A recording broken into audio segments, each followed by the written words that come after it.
Já pensou se discos voadores fossem reais? E se Hitler tivesse uma nave e planejasse atacar Nova York?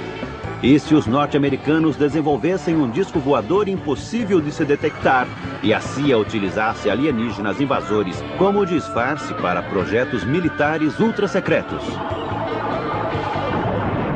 Hoje vamos revelar que isto é tudo verdade. Os verdadeiros discos voadores. Por 50 anos, o mundo foi louco pelos discos voadores. A loucura foi tanta que agora há mais ingleses acreditando em alienígenas do que em Deus. Este filme é confidencial. A verdade é um pouco mais confusa. Discos voadores existem, mas eles não vêm direto do espaço cósmico. Surgem da Terra e dos lugares mais obscuros das pesquisas militares.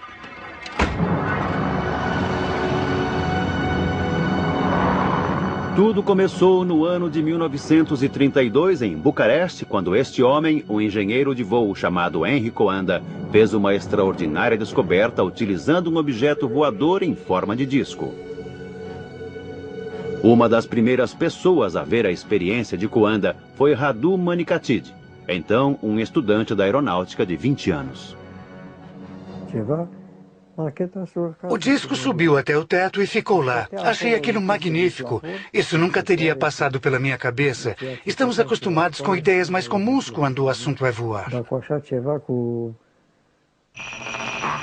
O jovem Radu tinha testemunhado o primeiro disco voador do mundo. E ele funcionava assim. Se lançarmos ar num objeto em forma de disco, seu curso seguirá as curvas da superfície deste objeto. O ar é literalmente sugado pela parte superior e circula por toda a parte inferior. Coanda achou que poderia diminuir a pressão da parte superior e aumentar a da inferior, provocando a levitação da aeronave. Isso ficou conhecido como efeito de Coanda. É o princípio da teoria de voo deste objeto. Era uma ideia muito simples, mas alguém precisava ter pensado nela antes. Então aconteceu algo que mudaria totalmente o curso de desenvolvimento do disco. Em 1939, a guerra explodiu, e por um longo período o mundo investiu em pesquisas de novas armas e maneiras de disseminá-las. Mas a simples ideia de Coanda estava prestes a ter sua vez. O chefe nazista de tecnologia, Werner von Braun, comandou o desenvolvimento de novas armas de seu quartel ultra-secreto em Peenemünde, na Alemanha.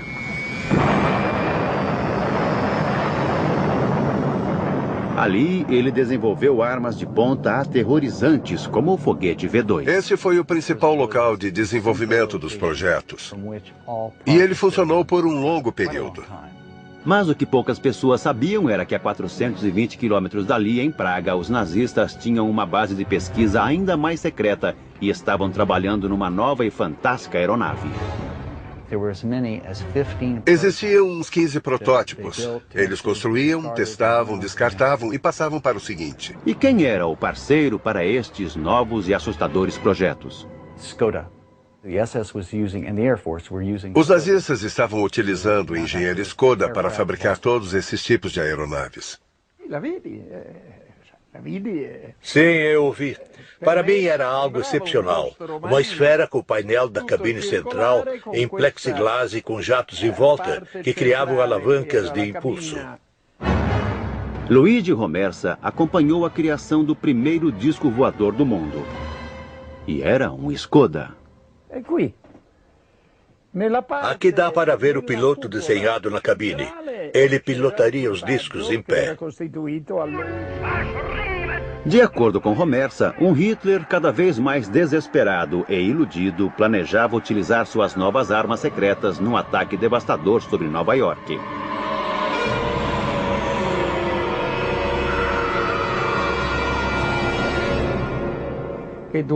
Certa vez, Hitler disse: Deus me perdoe pelos últimos 5 minutos da guerra. Ele queria utilizar as armas que havia desenvolvido. Isso nunca aconteceu, é claro. Os russos estavam avançando sobre Praga e enquanto a retaguarda alemã lutava desesperadamente nas ruas, os cientistas do plano secreto Skoda tentavam destruir as evidências de suas pesquisas. A pressão do inimigo estava insuportável. O campo de aviação foi detonado com dinamite e o disco explodiu com o resto do equipamento. Eles tiraram os discos de seus suportes e colocaram na pista. Aí detonaram com cargas explosivas, fazendo com que queimassem ali na pista na frente de todos. Os nazistas destruíram os discos, mas os cientistas que os construíram sobreviveram e passaram a ser disputados pelos vitoriosos aliados. Quem venceria a corrida pelos segredos dos inventores do disco voador?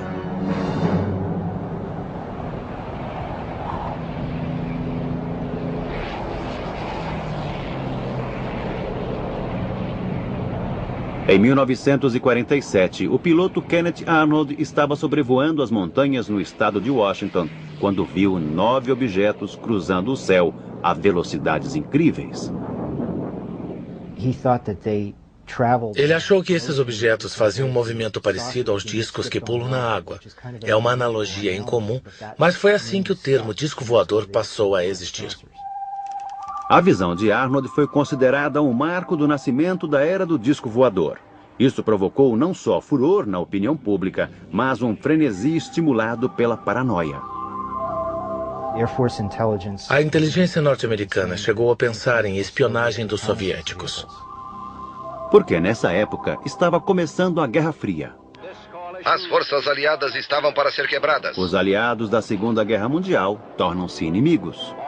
Uma cortina de ferro se fechou em volta da Polônia, Hungria, Iugoslávia e Bulgária. Em público, leste e oeste montaram um enorme espetáculo com seus melhores equipamentos bélicos. Mas também existia uma guerra secreta, uma competição cruel para dominar a ciência e os cientistas nazistas. Quem controlasse esta tecnologia após a Segunda Guerra estaria militarmente um passo à frente. Russos, franceses e britânicos, antes unidos, agora lutavam entre si para obter essa tecnologia. E foi por este motivo que o governo norte-americano ficou tão alarmado com os discos vistos pelo piloto Kenneth Arnold. De acordo com este documento secreto, a Rússia já tinha adquirido a tecnologia do disco voador alemão e os estava construindo. A Alemanha estava muito à frente dos Estados Unidos, e eles achavam que se os russos conseguissem cientistas ou instalações nazistas responsáveis por essa arma secreta, eles ficariam em vantagem também. Os norte-americanos estavam certos. Os russos estavam construindo discos e com a ajuda de alguém muito útil para a Alemanha. O engenheiro especialista em discos voadores, Andreas Epp. Logo após a guerra, Andreas Epp decidiu que queria trabalhar na União Soviética. Então ele se mudou para Rostock e foi contatado por agentes soviéticos que pareciam saber quem ele era. É claro que Epp gostou muito de ter o seu valor reconhecido por aqueles que os menosprezaram. Pensei, tenho que continuar. Devo isso às pessoas que trabalharam nesse projeto. Então, eu comecei a construir um disco voador. Primeiro, Epp desenvolveu o mecanismo de direção do disco soviético. Essa era a especialidade de Epp nesse tipo de disco. Fazer a direção responder aos comandos, atrelando-os aos movimentos do disco. De acordo com Epp, o disco russo era extraordinariamente manobrável e também versátil, como deveria ser. Era um jato e eles queriam algo que pudesse ser utilizado em regiões polares, o que era bastante interessante. A razão era óbvia. O trajeto mais rápido para a América do Norte era através do Polo. Este fato não era ignorado pelos Estados Unidos, um país cada vez mais paranoico. Até mesmo Hollywood suspeitava que os russos estivessem projetando algum tipo de disco voador. O primeiro país que desvendar o segredo do disco voador irá controlar os céus de todo mundo, e não quero que seja a Rússia. Muitos discos avistados estavam no noroeste dos Estados Unidos, próximos à fábrica da Boeing em Seattle, onde se construía os bombardeiros, e também da reserva nuclear Hanford, no estado de Washington, onde se produzia o plutônio para as bombas nucleares. Essas regiões eram muito importantes estrategicamente e as mais próximas da União Soviética. Era também por onde se esperava que chegassem os aviões soviéticos. Naquele momento, os discos surgiam em toda parte. Dificilmente uma cidade ou um cenário de filmagem estariam a salvo. O governo precisava acabar com a especulação. E para tal, seus especialistas em guerra psicológica apresentaram um plano perfeito em duas partes. Primeiro, uma personalidade militar mais experiente negaria firmemente que qualquer coisa estava acontecendo. Mas, por segurança, se espalharia rumores de que os discos voadores surgiram do espaço cósmico. Entreguei a mensagem, e agora? O plano foi lançado numa coletiva realizada no Pentágono em julho de 1952, um momento decisivo na história do disco voador.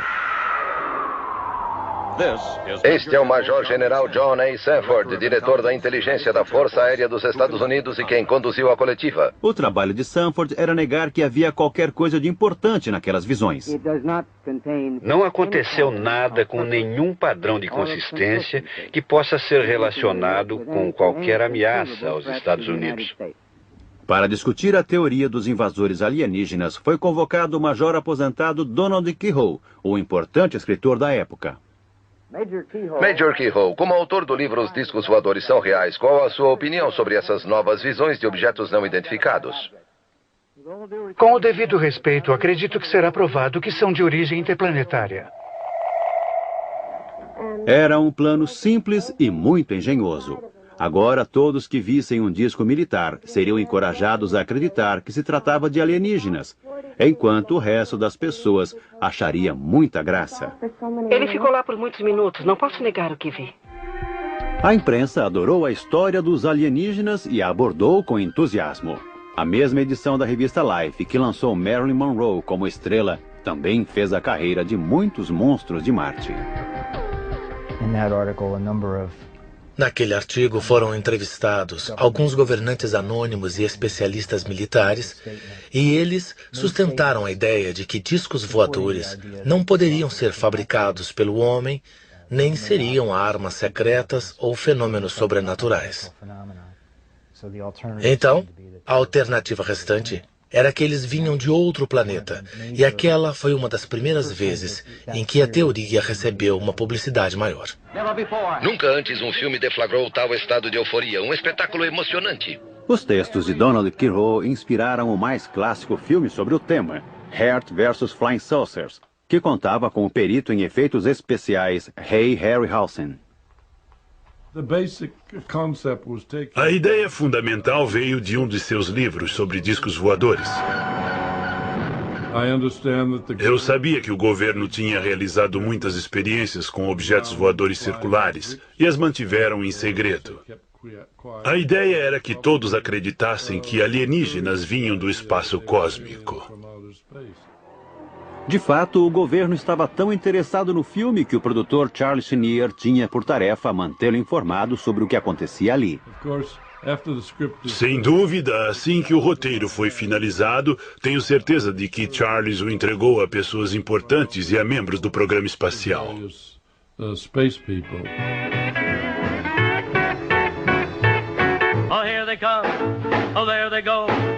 Mas enquanto os cidadãos norte-americanos olhavam para o céu com graus diferentes de preocupação, os homens de preto enxergavam além.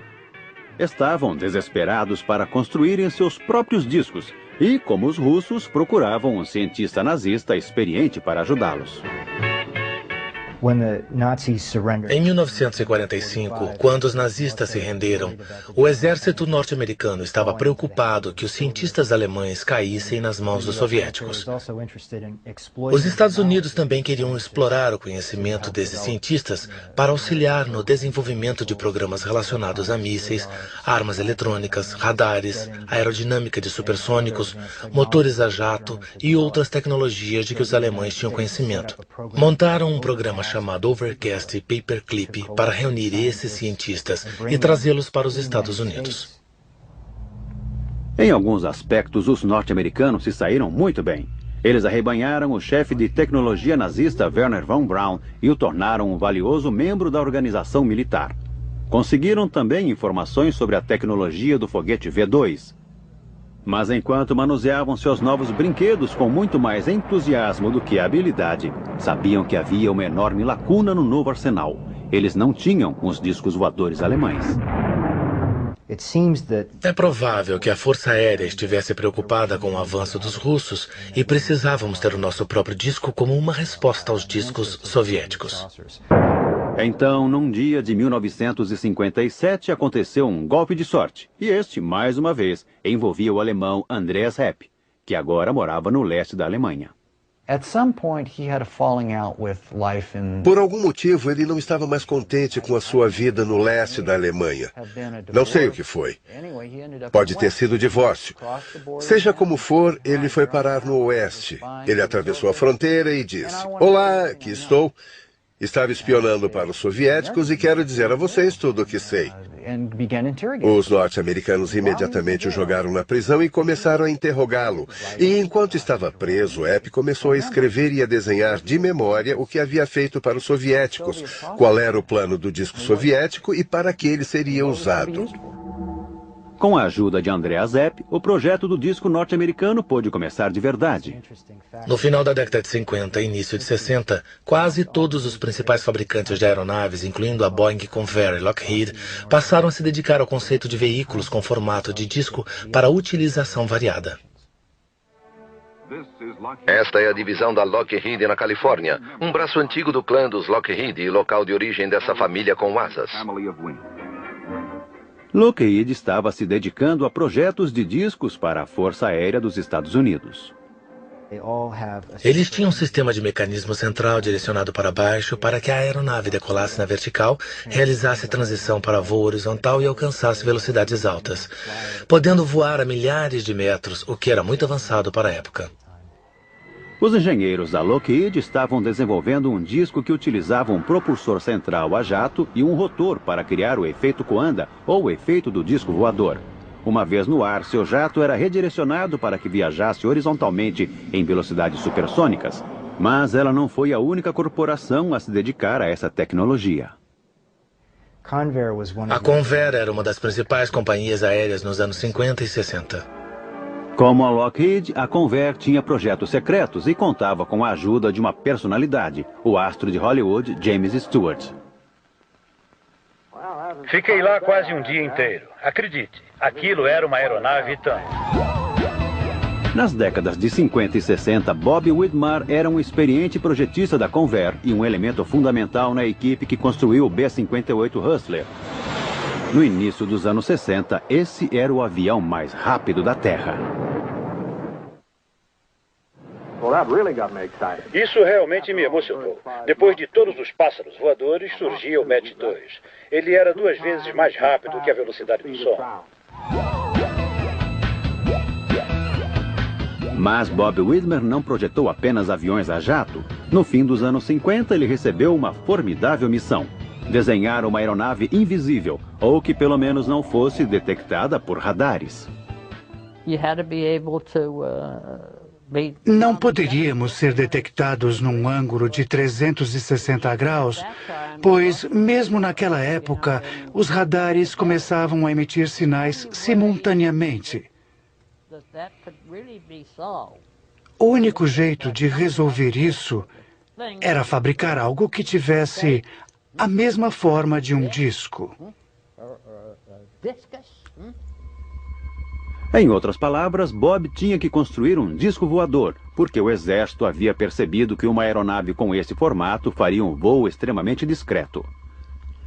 Aviões convencionais são detectados, pois refletem os sinais emitidos pelos radares. Um disco, ou disco voador, por outro lado, devolve sinais imprecisos e confusos. O projeto da aeronave invisível ao radar causou um enorme alvoroço nos círculos militares. E um dia, algumas figuras sombrias visitaram Bob. A primeira vez que me procuraram, eu não sabia quem eles eram. E eles não me disseram, a CIA me mandou aqui, veja meu distintivo. Eu me tornei um membro do clube. Não sei se era realmente a CIA. Isso nos mostra a forma como eles eram sigilosos.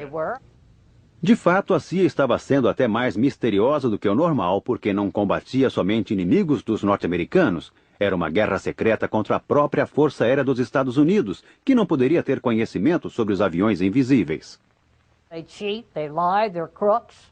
Eles enganavam, mentiam, eram desonestos. Para encontrá-los, por exemplo, eu tinha que ir até edifícios de Washington que ainda estavam em construção. Reservas aéreas eram feitas com nomes falsos. Era difícil para mim e para minha esposa. Pediam-nos para fazer essas coisas, mas tudo era um amontoado de mentiras. Chegamos ao ponto de não poder dizer mais o que era real, porque tudo era falso. Bob relutou, mas concordou. Desenhar um objeto em forma de disco imperceptível ao radar. Eu nunca faria isso novamente. Sofrer essa pressão, viver nesse clima falso. Não podíamos falar com ninguém, exceto em alguns lugares escolhidos por eles. Tudo era tão confidencial que não poderia existir nenhuma menção ou referência ao plano que levava o nome de Black Project, Projeto Negro. Tudo era muito estranho e misterioso. As coisas eram obscuras ao extremo. Vivíamos na extrema obscuridade. O projeto de Bob nunca veio a público e a CIA eliminou todos os seus registros e desenhos. Bem, eu acho que a nossa história termina assim. Ou não. Enquanto a CIA mantinha Bob na escuridão, outra aeronave estava sendo trazida à luz.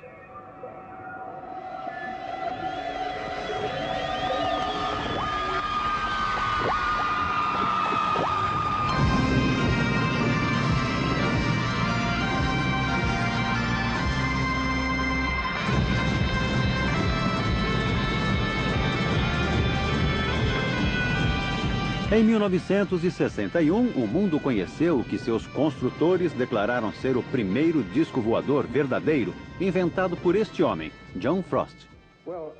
Bom, o exército dos Estados Unidos estava interessado num veículo que pudesse voar próximo ao chão, que não fosse impedido por barricadas, rios e que saltasse sobre cercas e árvores. Entretanto, havia problemas concretos com o Avrocar, como recorda Doug Garland, um dos engenheiros de túnel aerodinâmico. Testamos o Avrocar numa passagem subterrânea, mas era muito instável. Se jogarmos um prato ou uma calota no chão, a tendência é ela girar dessa maneira. O Avrocar tinha esta tendência. Quando o Avrocar foi apresentado ao público, todo o projeto já havia sido abandonado. Na verdade, o Avrocar não era um disco voador. Era a primeira aeronave flutuante do mundo. Era praticamente um subproduto acidental de um projeto secreto e muito mais ambicioso que tinha tudo a ver com discos voadores. Uma pergunta, acredita em discos voadores? Não da maneira que as pessoas acreditam, que eles vêm de Marte ou de lugares como esse. Isso não. John Frost não acreditava em discos voadores vindos de Marte, mas acreditava neles porque, secretamente, estava construindo um. Este filme é confidencial. Desenvolvimento de disco voador. Avro. Esse filme nunca havia sido visto pelo público. foi feito estritamente para umas poucas pessoas do Exército. Ele registra o trabalho da equipe dos projetos especiais ultra-secretos Avro, liderado por John Frost.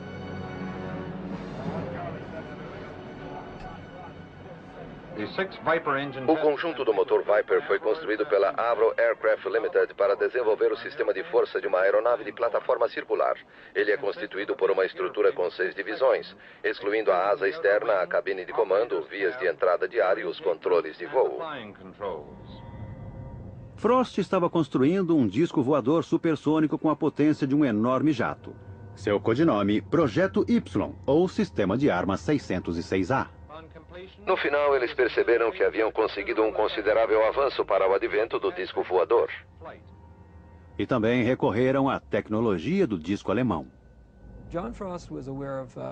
John Frost tinha conhecimento das pesquisas sobre desenvolvimento de discos voadores realizadas pelos alemães na época da guerra. Elas eram possivelmente a base do que ele presenciou pelo mundo como sendo discos reais. Isso foi numa época em que a CIA estava financiando um projeto de disco com um conceito muito parecido com o que ele tinha em mente. O exército estava entusiasmado com a visão que Frost apresentou. O projeto secreto original demonstrava que o disco poderia voar mais alto e rápido do que qualquer outra aeronave ou sistema de armas até então disponíveis. Os documentos da Força Aérea sobre o objetivo do disco são ambíguos. Eles mencionam que ele poderia ser utilizado como um sistema de reconhecimento de armas especiais. Se tivesse o desempenho que a Avro achou que pudesse alcançar, o disco seria capaz de escapar de qualquer defesa e atacar impiedosamente qualquer outra aeronave. Entusiasmado, o exército injetou quantias enormes de dinheiro no projeto. O grupo de projetos especiais tornou-se com isso uma entidade.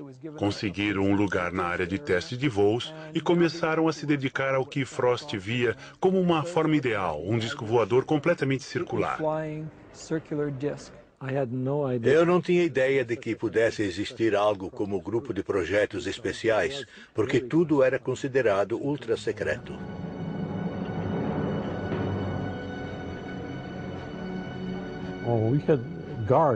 Tínhamos seguranças em todas as entradas o tempo todo. E era necessário o uso de um distintivo especial com um pontilhado colorido que permitia a entrada na área de projetos especiais. Eu era projetista sênior do grupo de projetos especiais. Comecei a trabalhar no 606A como projetista do supersônico para a Força Aérea dos Estados Unidos. E o projeto foi, de fato, o mais ambicioso criado por projetistas da aviação. Uma aeronave com a fuselagem inteiramente fechada, um disco voador. Tudo que Frost tinha em mente era sempre em forma circular. Para mim, ele nunca quis mudar o plano. Acho que era um ideal, porque tinha assim uma decolagem vertical. Mas, na verdade, o fantástico disco voador supersônico que Frost imaginara estava muito longe de se tornar realidade. Seu projeto era uma das utilizações mais autênticas do efeito Coanda e tinha 6 jatos potentes que aspiravam o ar sobre sua base. Isso possibilitava a levitação e o manejo do disco, mas não seria fácil nem seguro testar essa aeronave e seus 6 jatos potentes. Ray Takushi foi responsável pela construção de um equipamento de teste. Era uma forma com 6 lados, e então construímos o mecanismo sobre ele. Quero dizer, a parte interior do 606A com os motores potentes e também com o ventilador. Cada conjunto de rotação está condensado num anel superior e inferior de lâminas compressoras e um anel central de lâminas turbinadas. As lâminas turbinadas estão alinhadas num tubo de exaustão que está associado à estrutura fixa. Ken Lockwood foi outro engenheiro do grupo de projetos especiais. Eu era engenheiro de execução. Havia me dedicado a projetos supersônicos na Inglaterra. E quando fui chamado, eu não acreditava que o projeto fosse tão incomum. Cada divisão do motor Armstrong Siddeley Viper serve como um gerador para impulsionar a combinação do compressor turbinado de localização central. De fato, é uma aeronave com tamanho padrão, uma construção de concreto para testar os motores e os sistemas que se transformarão nos sistemas de armas 606A. Os discos tinham que ter um desempenho magnífico porque o motor era enorme. Produzia tanta propulsão que a aeronave poderia decolar verticalmente e, de acordo com os estudos, poderia voar numa velocidade de 3 a 5 mil quilômetros por hora. O ar entra no compressor e, após passar pela asa interna, é liberado por uma série de aberturas. Então veio o período de teste. O que estavam tentando fazer era deter uma das mais potentes aeronaves supersônicas já construídas. Era uma tarefa desafiadora. Como precaução, a parte do rotor foi fechada com um protetor de aço durante a operação. Quando John Frost ativou a potência máxima, o local foi evacuado. E havia uma ameaça iminente de tudo ir pelos ares. As células de combustível da aeronave poderiam explodir e tudo seria destruído. Foi um momento assustador. O motor ficou fora de controle e quase destruiu todo o projeto do disco. Todos desapareceram e foram se esconder atrás do prédio, exceto uma pessoa. Um dos engenheiros presentes no teste foi até o disco e simplesmente interrompeu a linha de combustível que vinha do motor. Depois disso, eles consideraram perigoso continuar e abandonaram tudo. O avião espião U-2 da CIA foi um Black Project, projeto negro clássico. Funcionou em absoluto sigilo por mais de 8 anos. E teria continuado em segredo até hoje se não fosse o dramático acontecimento em 1960, quando o piloto de U-2, Gary Powers, foi abatido na Rússia e detido por 2 anos até ser trocado por um espião russo. A própria CIA afirma que 50% das imagens de objetos voadores não identificados foram provocadas pelo U-2. O U-2 voou mais alto do que se acreditava que um avião pudesse voar. Não é de surpreender que a sua aparição, principalmente quando vista de outro avião, causasse tanto medo e admiração. Mas o fiasco de U-2 serviu para provar ao menos uma coisa. A não ser em caso de queda, a história de discos voadores alienígenas é um disfarce bastante eficiente para uma aeronave secreta em forma de disco. Pode-se manter a mentira por anos. Me assusta quando fala assim. O disco de Frost desapareceu na escuridão do sigilo oficial. E os observadores de OVNIs dos Estados Unidos fundaram uma organização.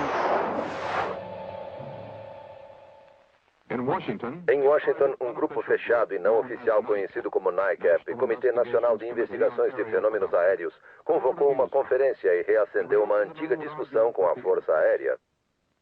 O NICAP foi a principal voz da teoria do disco voador.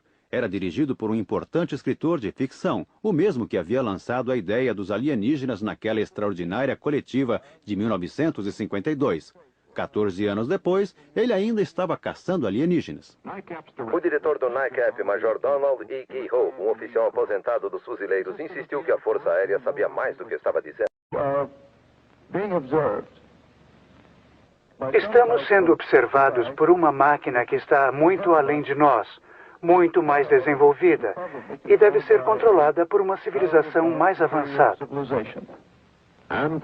E pela enésima vez em muitos anos, a Força Aérea foi chamada diante do Congresso e disse não estar escondendo nada. Harold Brown, secretário da Força Aérea. Nós não estamos escondendo nada. Tudo parecia tão simples. Os curiosos acusam os militares de encobrir uma invasão alienígena iminente, e os militares negam. Mas ninguém enxerga uma terceira possibilidade de que os OVNIs sejam equipamentos militares. O governo teve muita sorte por esses curiosos entusiasmados serem tão bem organizados. Acreditamos que os OVNIs são reais e que eles vêm do espaço e que são controlados por vida inteligente. Acontece que tal organização não era um produto de sorte. O NICAP foi liderado pelos Homens das Sombras. Entre seus membros do conselho estava o primeiro diretor da CIA, Roscoe Hullencutter, e o agente da CIA, Bernard J.O. Carvalho.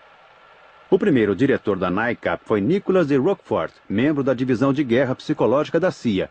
E quando Keyhoe se demitiu como presidente da NICAP, foi substituído por Joseph Bryan, também da Divisão de Guerra Psicológica da CIA. Mas o que dizia o próprio Keyhoe? Eram naves espaciais interplanetárias. Será que ele acreditava mesmo em discos voadores alienígenas ou teria ele alguma ligação com a busca do exército norte-americano pela tecnologia do disco voador alemão? Um homem que poderia saber era o engenheiro alemão Andreas Epp, que havia passado para o lado norte-americano. Numa entrevista gravada em 1997, ele surgiu com uma resposta notável para esta pergunta. Acha que os norte-americanos queriam manter o seu disco voador em segredo? Desde o começo, bem no começo, o Major Keyhoe estava no Pentágono, na divisão de OVNIs, e eles descobriram que a Alemanha estava construindo discos voadores. Mas seja quem for que estivesse por trás da campanha para propagar o mito dos alienígenas, ela teve muito sucesso. E que melhor lugar para um mito do que Hollywood, a terra dos sonhos. Plano 9 do espaço cósmico.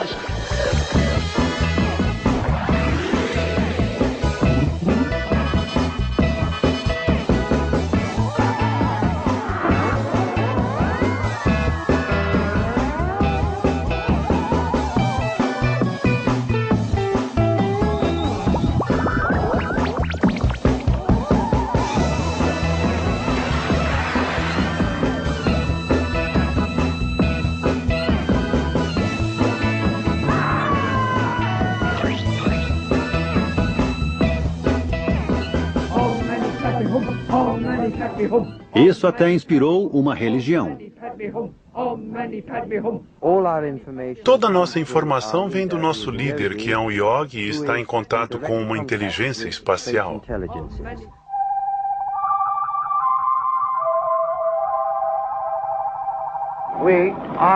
Nós somos seus amigos. Nós somos seus amigos. Por favor, faça contato. Então, em 11 de novembro de 1987, eles fizeram. Tudo começou quando um empresário de sucesso chamado Ed Walters viu uma luz estranha no seu jardim. Ele pegou sua câmera e a fotografou.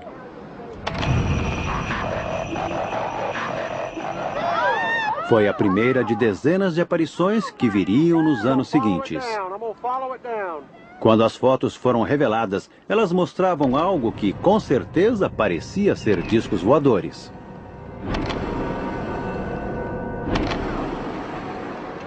Os discos foram vistos por centenas de pessoas, desde policiais até padres. Algumas testemunhas mais exaltadas chegaram a sugerir que haviam se encontrado com os alienígenas, mas aí um homem viu as fotografias e chegou a uma conclusão bastante diferente. E ele sabia muito bem sobre o que estava falando.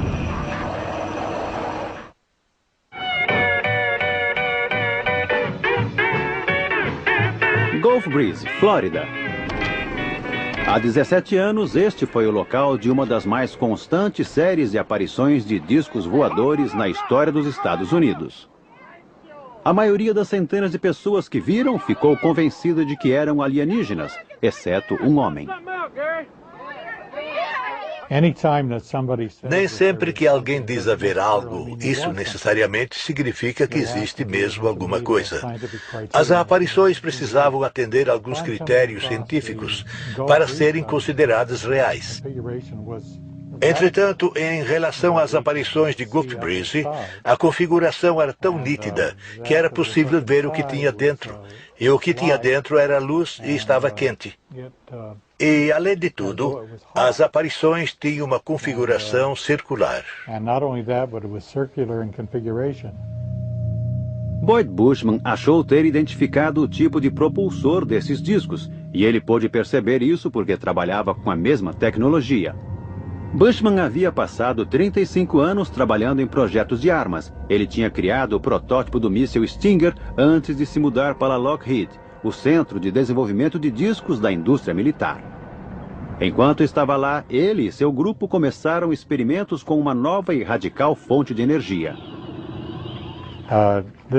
Isso é nada mais do que 250 rotações do fio número 30. E pegamos os condutores e ligamos numa tomada comum. O que aconteceu depois surpreendeu todo mundo. E aqui está. Até agora, Bushman não sabe muito bem como isso funciona. Mas quando ele viu as fotos dos discos de Gulf Breeze, começou a se perguntar se eles não estariam usando a mesma tecnologia. Dá para ver que começa a soltar fumaça. Essa fiação experimental é muito perigosa e torna-se muito quente em segundos. Mas Boyd acredita que isso explica o brilho branco dentro dos discos de Gulf Breeze, que ele acha serem aeronaves não tripuladas. Se você modificar as voltagens e as frequências, é bem possível que esse artefato possa voar. Na verdade, deveria voar perfeitamente bem.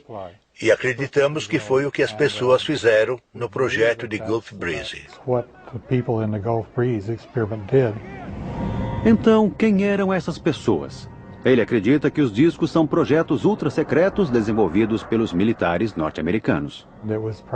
É provável que houvesse uma outra ramificação nossa. Temos muitas pequenas divisões de áreas ultra-secretas. Esteve em muitas delas. Na verdade, fiz essa descoberta por mero acaso. E provavelmente houve um aperfeiçoamento. Eles escolheram aquela região para desenvolver essa tecnologia. Eles são diabólicos, capazes de fazer coisas como essa, ou até mesmo piores. Eles certamente haviam sido diabólicos antes. Nos anos 70, houve uma sequência dramática de aparições de OVNIs, mas eles eram diferentes. Muitos pareciam ser mais triangulares do que circulares. A especulação entre os observadores de OVNIs aumentou tremendamente. E foi então que esse homem entrou em cena. Seu nome é Jim Goodall. Ele é curador do Museu do Voo em Seattle. Mas em seu tempo livre, faz outra coisa. Vou ao deserto quando tenho chance. Estive lá umas 80 vezes nos últimos 15 anos, nas minhas horas de folga. Jim visita lugares ultra-secretos da aviação para fotografar o esconderijo dos Black Projects, os projetos negros norte-americanos. O melhor jeito para evitar ser descoberto é alugar um veículo de cor neutra. Eu tinha uma rede de camuflagem infravermelha. Colocava sobre o veículo, jogava ramos de sálvia sobre ele, e quando eles olhavam ao redor, não viam nada que chamasse a atenção. Em 1988, Jim tirou uma foto de uma aeronave que havia sido mantida no mais profundo sigilo por mais de 10 anos. Estava com minhas câmeras prontas. Ouvi algo decolando e vi um T-38 no ar que eu tinha identificado. E então apareceu um F-117 sobre minha cabeça. O F-117 é o Stealth Fighter, uma aeronave invisível.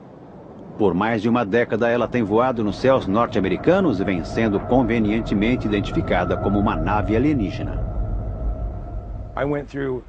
Gastei um filme colorido de 36 poses e só tive umas 2 fotos fora de foco ou escuras. Eu estava tremendo de emoção. Foi um dos momentos mais emocionantes da minha vida. E minha foto foi essa aqui. Olha, esta imagem bem aqui. Com essa foto, Jim revelou a verdade sobre as imagens triangulares. Se você olhar um F-117 de frente, ele parece um disco voador. Então, muitos deles, se não conseguimos identificá-los, se tornam OVNIs, objetos voadores não identificados.